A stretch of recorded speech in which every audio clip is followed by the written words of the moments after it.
Welcome to the Equity Guru Gauntlet series, where I, Chris Parry, your humble host, lay the smackdown on CEO. Well, I don't really lay the smackdown, but ask a few prickly questions to get the conversations out of the deep dark side of message boards and into the open. With me, I've got Tom Hearne from Tiidal Gaming, Tiidal, which is TIDL on the CSE.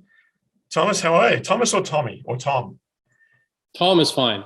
Tom is fine. All right. And I'm doing great. Thank you. It's a good day here. Tiidal Gaming Group. For those that don't know what you are, who you are, how would you describe it in 50 words or less? We're an esports media and betting technology company. On the one side, we have esports media that has content creators, podcasts, YouTube channels, all that type of stuff that we can sell advertising through. And on the other side, we've got an esports betting technology firm that is starting to revolutionize some of the areas of esports betting. Now, your business model touches on two sides of, or two different subsectors, I would say, of industry, both of which have had a lot of hype and a lot of non-deliverance. Esports was going to be the hot thing 2 or 3 years ago. Everyone went out and tried to find a team of 15-year-olds who were hopefully not going to quit in 3 months when their girlfriend leaves them. And the return on esports teams isn't exactly overwhelming. It is tended at the high end to be sort of a more based on influencer marketing, advertising, streaming. There's even been pro players that have left the tournaments to be streamers full time. Where do you see the future profitability of being involved in esports? Well, I would agree with what you said. On the team side, I think everybody I've talked to has determined that it's quite difficult as a team sponsor or team owner per se to have a profitable business model. The model is certainly skewed right now to the players, and therefore there's not really a lot left for the team. We only have a couple of small teams. They need some sponsorship. It's one of the things we're working on that would kind of fix the model a little bit. Is a good sponsor for them. But where else we focus is really more on the content creator influencer side, people who have followers, want to monetize that capability of going online and creating content 4, 5, 6 times a week. And we can help facilitate that under the Lazurus brand. Now, there's obviously a lot of grind involved in creating content 5 or 6 times a week. How does the Lazurus brand trade off the need for content to monetize with the ability of the individuals to live normal lives that are sustainable over the long haul?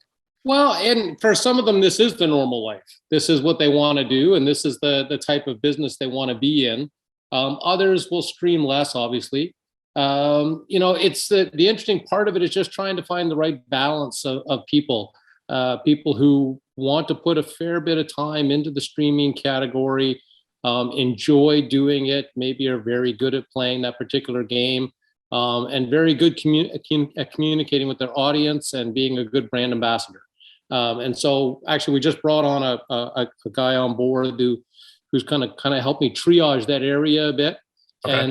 And kind of find the best fits for what works with the model that we're trying to use. It's not for everybody on the content side, that's for sure. And you have to be selective as to which brands you can put through them, and let them have final say ultimately at the end of the day. So it is a bit of a tricky business, but with a couple of good talent managers, it's certainly more easily done to be able to flow the money through from the advertisers to the content creators. Got it. The advertising itself is a difficult world to navigate. Everybody wants, the Nikes and Adidases of the world to be sponsoring them, but when you get down to like the general insurances and the mid-range companies, it's a lot of work to just gather those sorts of deals in place. What has Tiidal got that makes them effective on that front? So we have obviously good affinity in the endemic brand area. So things that are affiliated with esports. A couple of our sponsors right now are Sumo Forte, who does the CBD tapes for your hands and all that type of stuff. So sports and esports brands, the chairs, the technology, all of that stuff is kind of a natural fit.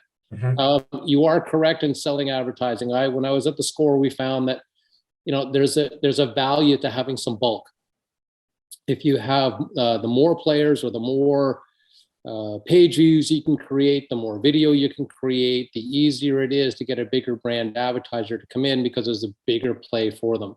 And so over time, I think we'll be able to build that up and start to create more of that. In the meantime, we're taking advantage of what's going on in the esports space at the moment and looking at where we can expand.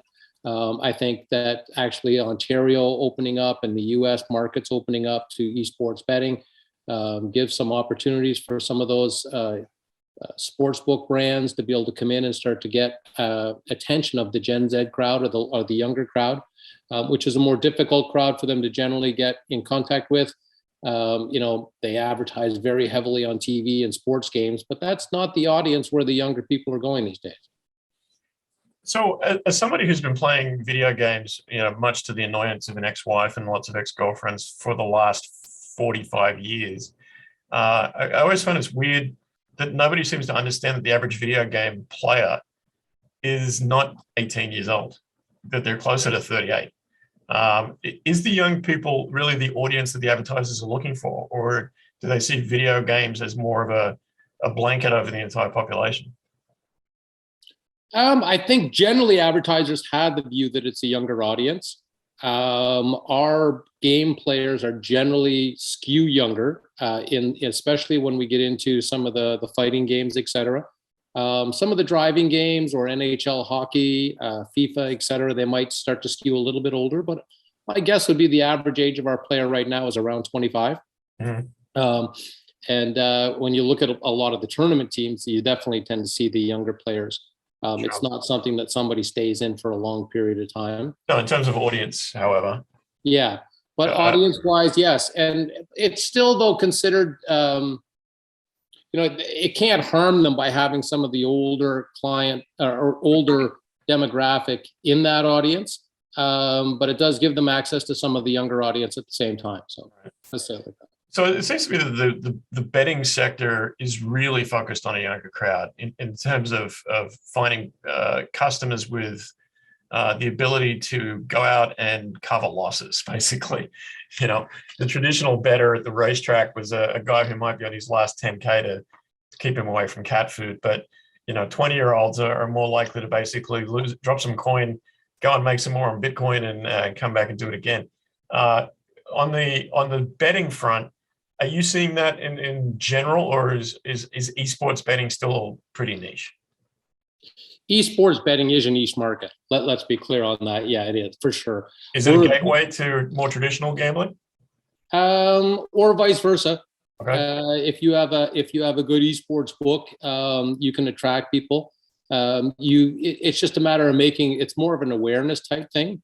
We're a B2B provider, and what we've tried to do is create some more betting opportunities, some more games within the sports book that fill it out more like a normal sports book, better at parlay betting, adding 3 or 4 bets in together and getting a better potential payout, more in-play capability. So being able to bet on what's going on during the game, that's where we put our focus.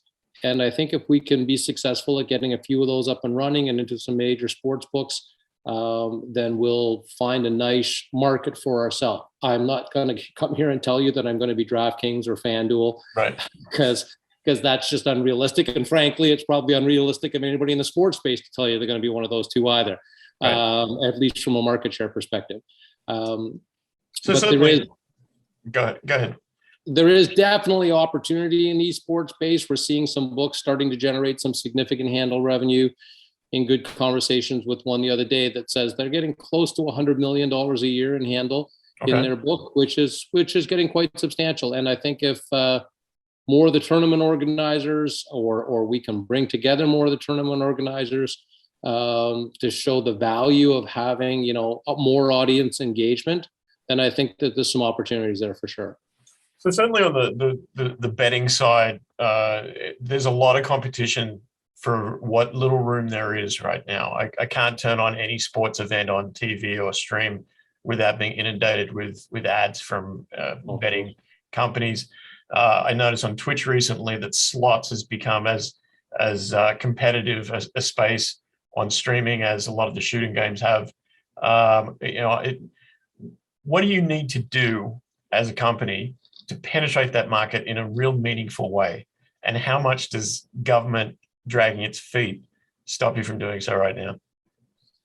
So that's one of the reasons why I kind of enjoy being a B2B provider right now. I'm not sure I'd want to be in that B2C space, having to basically just go buy your customers. Right. That's essentially what they're out there doing. And in a lot of cases in some of those sports books, I'm not sure you get all your money back at the end of the day. In our B2B space, I think we're going to focus on what I would call more endemic sports books, ones that are focused on esports.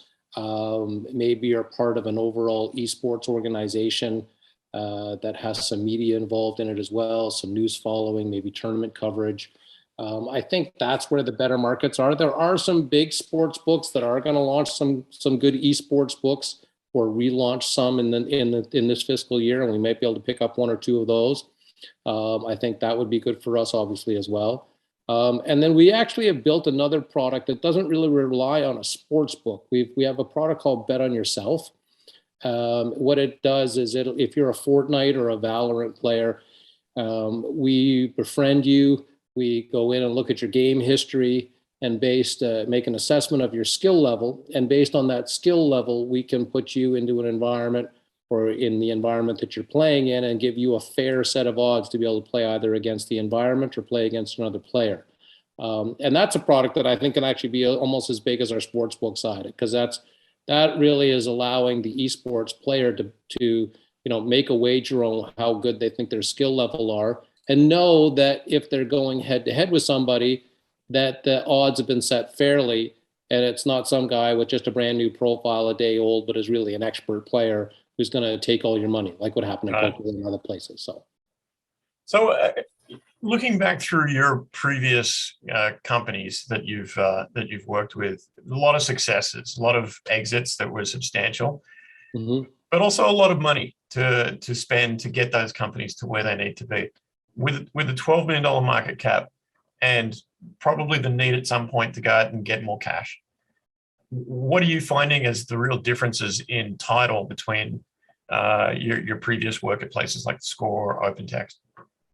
Yeah, well, I mean, obviously those were, OpenText back in the early days wasn't the best finance company, but we were, but what we did, we were actually fortunate. We had a couple of really good early deals that we did. I actually think we did the first cross-border warrant deal that was ever done.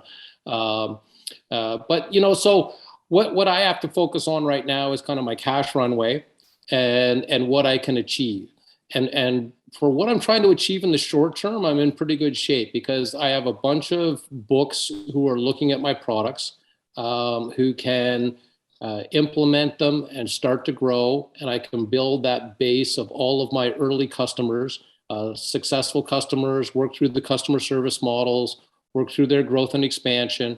And then when I have those up and running and I can demonstrate to people that I've got some solid products that can generate revenue, that can generate handle-based revenue, so a percentage of the growth, then I think that my overall market will be better, that people will look at me and go, okay, they've gotten through those early teething pains. Some of those risks of, does your product actually work, or is it something anybody wants, get answered. And then I can use that opportunity to say, okay, now give me a few dollars. Let me go out and see what I can do from an expansion perspective to grow this even faster, to get ourselves profitable, et cetera. On the media side, it's always a balance. I've actually spent a lot of time working through the media side of our model, trying to figure out what the best path to profitability is. And I think a little bit of it is adding some bulk.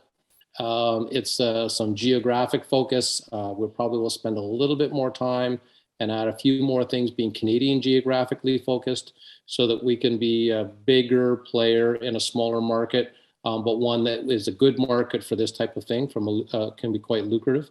I don't necessarily want to be and I've been this at the Score. We had this even though the Score was very successful, US sales, and especially direct sales, were always quite difficult. You're the smaller player in a big market. It's hard to compete sometimes for attention, to get all of those dollars from the brands, as we talked about earlier. So On the media side, I'll focus there as well. I've given kind of limits on kind of what losses are available and how lean we need to be in the short term. But again, I think if we can show, because Lazurus did a lot of cuts during the COVID period. Esports, in some ways, did really well. A lot of the teams and started to do stuff, a lot more online tournaments, etc.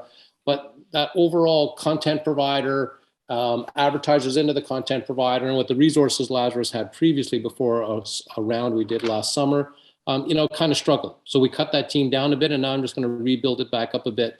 As I said, getting some of that bulk back into that business, which actually gives me a real opportunity to go and get the revenue that I need and the growth that I need, and then I'll work it towards profitability. And if I can do, over the first couple of quarters of this year, if I can show the market that I can be successful in doing both of those, then I think that they'll say, listen, he's on the right track, or we're on the right track. It's not all about me, obviously.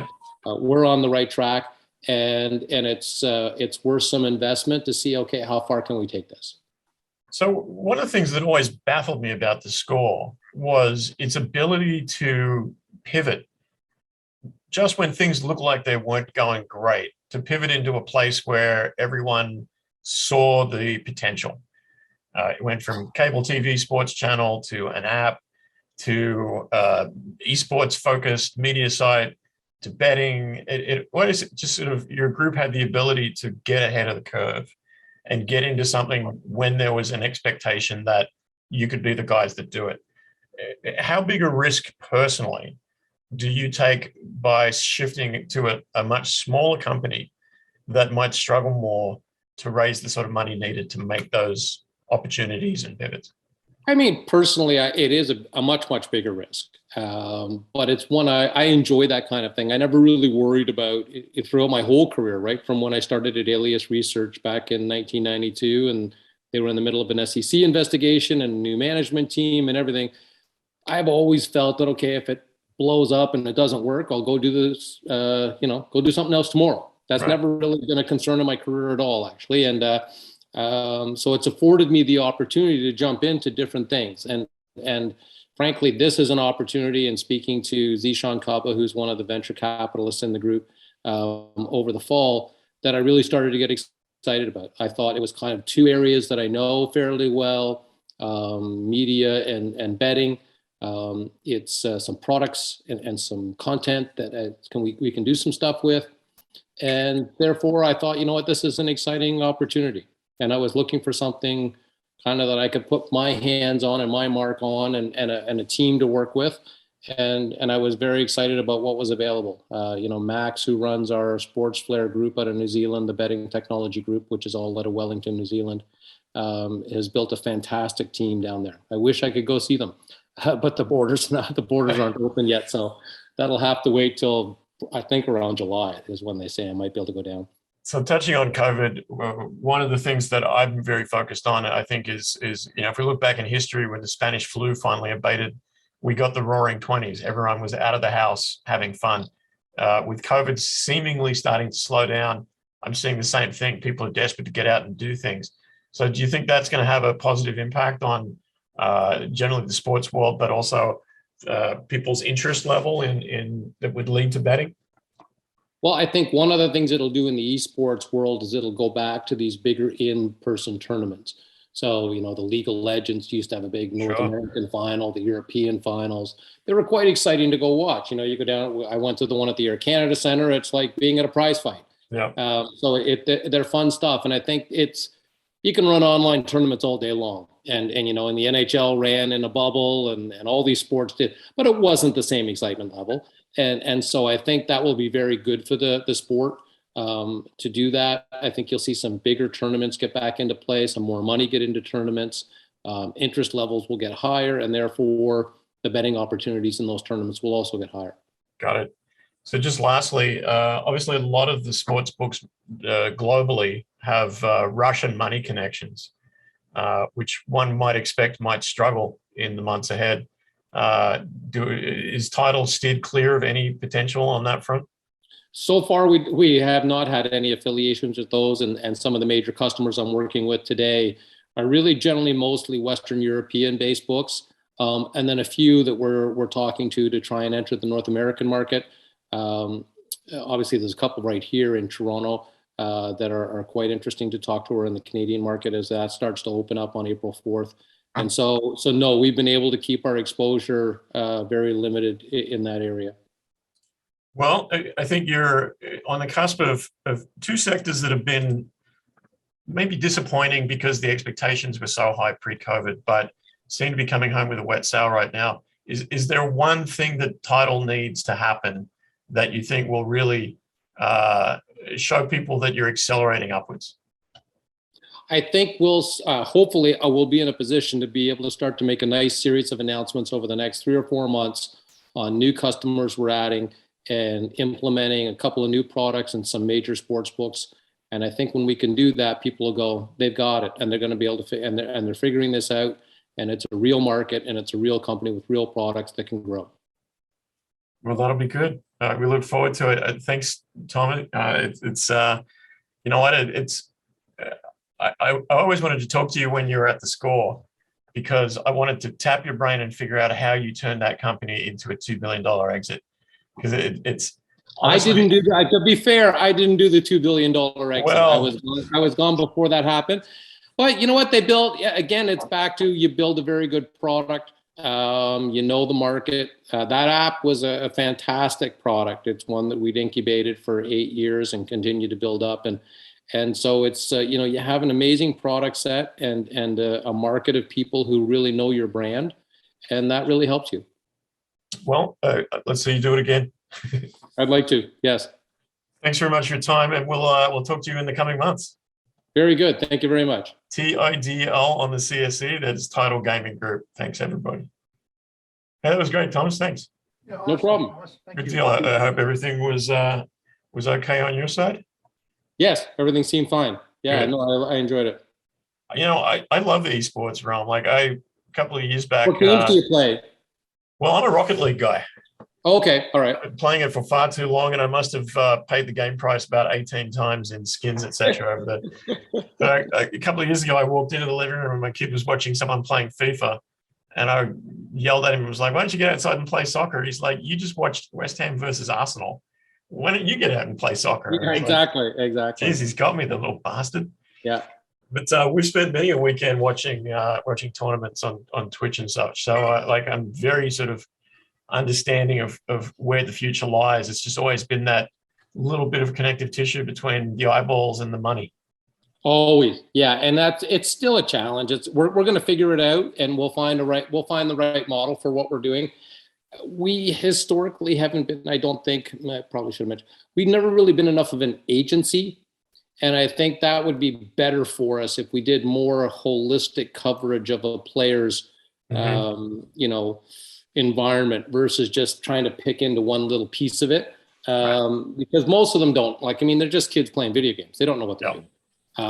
They don't know how to brand themselves. They don't know how to go and get HelloFresh to sponsor them and all that kind of stuff. So that's where I think we can add a lot of value for them. And we have a great network of people to work with. It's just a matter of getting out there and just bringing the right ones on board that can help both of us make money.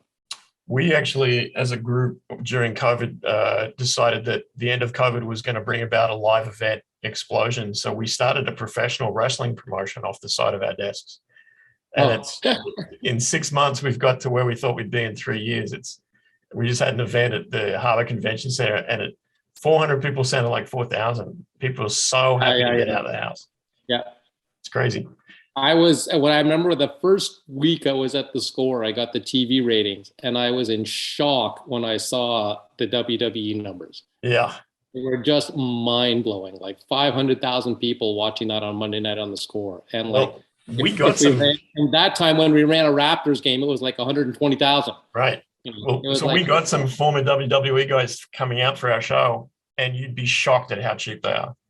Like it's the cheapest show in town to run, and the eyeballs, like grandparents bringing their kids, bringing their grandkids, buying $30 a shirt. It's fun entertainment. Absolutely. Yeah. All right, man. Well, I'll let you get on with your day. It's been a great chat, and let's chat soon. Agreed. Thanks very much.